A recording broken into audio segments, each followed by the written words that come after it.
खत्म नहीं हुआ हम दोनों का रिश्ता कभी, खत्म नहीं हुआ हम दोनों का रिश्ता कभी।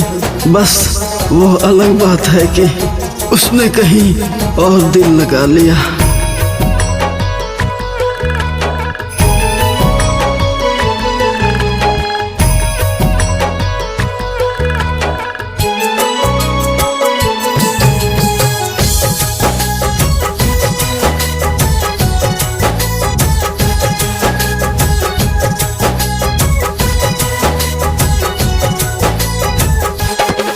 एक पल की जुदाई में जो तड़प जाते थे,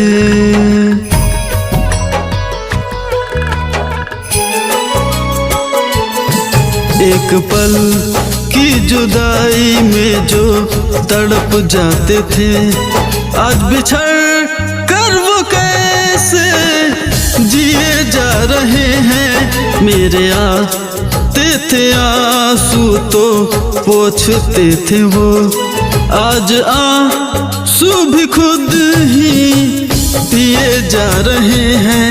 एक पल की जुदाई में जो तड़प जाते थे।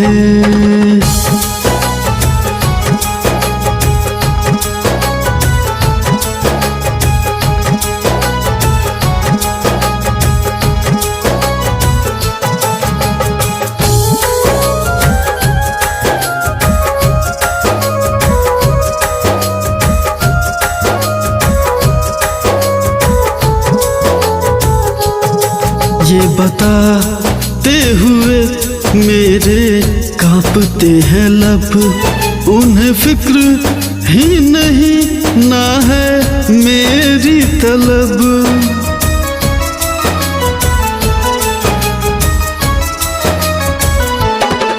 ये बताते हुए मेरे कांपते हैं लब, उन्हें फिक्र ही नहीं ना है मेरी तलब।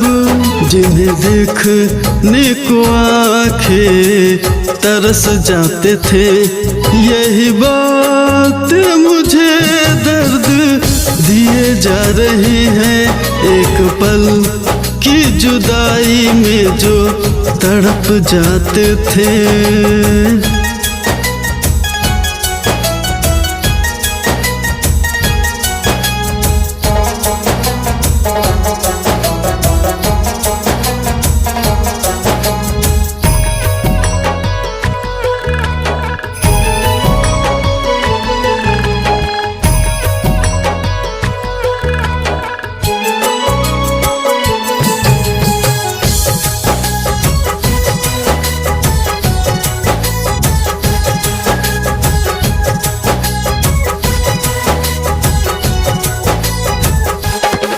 आंसू जिनके लिए हम बहाते गए, जिन्हें करते थे याद वो भुलाते गए।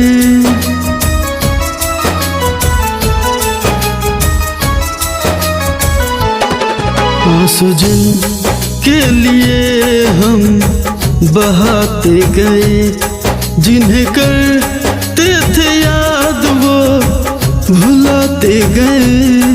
आएंगे लौट कर वो कभी न कभी, यही दिल को तसल्ली दिए जा रही है। एक पल की जुदाई में जो तड़प जाते थे।